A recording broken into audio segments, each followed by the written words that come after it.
రాజకీయ పార్టీల అధినేతల కోరికలు వారి ప్రయోజనాలను బట్టి టీటీడీ నిధులను ఆలయ నిర్మాణాలకు కేటాయింపులు చేయడం ద్వారా తిరుమల తిరుపతి దేవస్థానం లాంటి ప్రతిష్టాత్మకమైన సంస్థను బలి చేయొద్దని కందారపు మురళి ఆంధ్రప్రదేశ్ ప్రభుత్వానికి విజ్ఞప్తి చేశారు.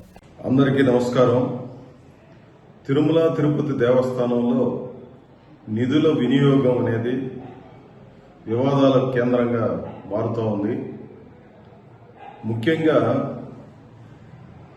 ఆలయాల నిర్మాణం పేరుతో సాగుతున్నటువంటి ఒక రకంగా దందా అంటామా, లేదనంటే రాజకీయ నాయకులు తమ పబ్బం గడుపుకోవడానికి వారి అవసరాలు తీర్చుకోవడం కోసం అని చెప్పి వెంకటేశ్వర స్వామి దగ్గర ఉన్నటువంటి సంపదని తీసుకెళ్లి ఖర్చు పెట్టడాన్ని ఏమని చూడాలనో భక్తులు కానీ సాధారణ ప్రజలు కానీ అర్థం చేసుకుని స్పందించాల్సినటువంటి అవసరం, ఆవశ్యకత నేడు విపరీతంగా పెరిగింది.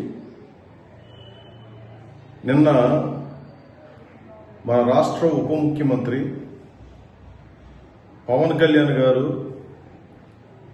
తాను కరీంనగర్లో ఉన్నటువంటి కరీంనగర్ జిల్లాలో ఉన్నటువంటి కొండపల్లి అనే ఓ ప్రాంతంలో ఆంజనేయ స్వామి ఆలయం ఉంది. ఆ ఆలయానికి చాలా విశిష్టత ఉంది.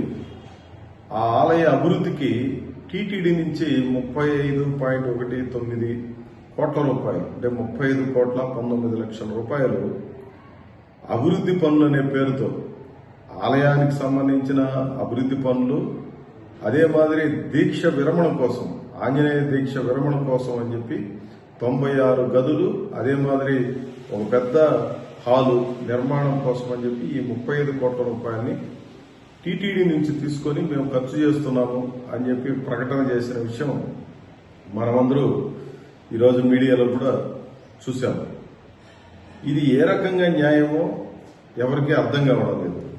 ఇదే ఆలయ నిర్మాణానికి తెలంగాణ ప్రభుత్వం, గత ప్రభుత్వం చంద్రశేఖరరావు గారు ముఖ్యమంత్రిగా ఉన్నటువంటి రోజుల్లో 100 కోట్ల రూపాయలు మేము కేటాయిస్తామని చెప్పి ప్రకటన చేశారు. ఒక్క రూపాయి అంటే ఒక్క రూపాయి ఖజానా తీసి దానికోసం ఖర్చు చేయలేదు. ఆ తర్వాత వచ్చినటువంటి రేవంత్ రెడ్డి గారు ప్రభుత్వం, అంటే కాంగ్రెస్ ప్రభుత్వం వచ్చిన తర్వాత కూడా ఒక్క రూపాయి కూడా దానికోసం ఖర్చు చేయలేదు. లేదా ఇద్దరు కేంద్ర మంత్రులు కిషన్ రెడ్డి గారు కానీ, బండి సంజయ్ గారు కానీ ఇద్దరు కలిసి ఉన్నటువంటి రోజులు, అదే మాదిరి ఒకరు ప్రాతినిధ్యం వహించినటువంటి రోజులు కేంద్ర మంత్రులు స్వయంగా తెలంగాణ నుంచి ప్రాతినిధ్యం వహిస్తుంటే కేంద్ర ప్రభుత్వం నుంచి ఒక రూపాయి ఖర్చు పెట్టలేదు. ఇవేమి వాళ్ళు చేయాల్సినటువంటి వాళ్ళేమి చేయకపోగా మన పవన్ కళ్యాణ్ గారికి నచ్చిందనే పేరిట ఈ రాష్ట్ర ప్రభుత్వం మీద ఒత్తిడి తీసుకొచ్చి ఇక్కడ వెంకటేశ్వర స్వామి తేరగా ఉన్నారు అన్న రీతిలో ఇక్కడున్నటువంటి డబ్బులన్నీ ఎత్తుకొని పోయి దాదాపు 40 కోట్ల రూపాయల డబ్బులు ఎత్తుకొని పోయి ఎక్కడో ఖర్చు చేయడం అంటే ఏ రకమైనటువంటి న్యాయం అది? రేపొద్దున అక్కడి నుంచి ఏమన్నా ఆ ఆలయం నుంచి ఏమన్నా ఇక్కడికి ఆదాయం వస్తుందంటే అది కూడా లేదు. పూర్తిగా ఎత్తుకొని పోయి అప్పచెప్పడం అనే కార్యక్రమం జరిగింది. అదే మాదిరి అమరావతిలో ఒక ఆలయ నిర్మాణం జరిగింది. టీటీడీ నిధులు ఎత్తుకొని చేశారు. అంటే అక్కడ రాజధానిలో చంద్రబాబు గారి పలుకుబడి పెంచుకోవడం కోసం ఇక్కడ వెంకటేశ్వర స్వామి సొత్తు ఎత్తుకొని అక్కడ ఒక ఆలయాన్ని నిర్మాణం చేయాలి. ఇప్పుడు ఇటీవల చైర్మన్ బిఆర్ నాయుడు గారు ఈ దేశంలో ఉన్నటువంటి అన్ని రాష్ట్రాల ముఖ్యమంత్రులకి లేఖలు రాశారు. మీరు మాకు స్థలం ఇవ్వండి, మేము ఆలయాలని నిర్మాణం చేస్తామని చెప్పి. అస్సాం వాళ్ళు కూడా ఒక 10 ఎకరాల స్థలం అడిగితే వాళ్ళు కూడా కేటాయించాలని చెప్పి తెలుస్తూ ఉంది.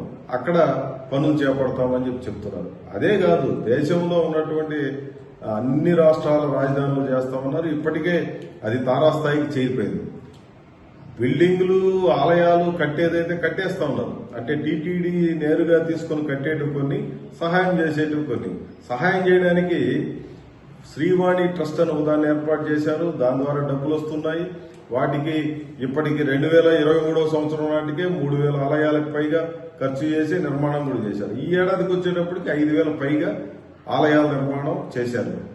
ఆలయాల నిర్మాణం కూడా దానికి ఒక ప్రాతిపదిక ఏమీ లేదు. ఒక్కొక్క అసెంబ్లీ నియోజకవర్గానికి 6 ఆలయాలు ఈ ఎమ్మెల్యే ఫండ్స్, ఎంపీ ఫండ్స్ ఎట్లయితే రిలీజ్ చేస్తారో ఆ మాదిరి వెంకటేశ్వర స్వామి విరాళ డబ్బుల్ని, ఆ ఫండ్స్ ని మీరు అసెంబ్లీకి 6 ఆలయాలు కట్టుకోండి మేము డబ్బులు ఇస్తామన్న రీతిలో ఈరోజు ప్రకటించేసి అది రాజకీయ పబ్బం గడుపుకోవడానికి దేవుడి సొమ్ముని ఖర్చు పెడుతున్నట్టుగా తయారైపోయింది.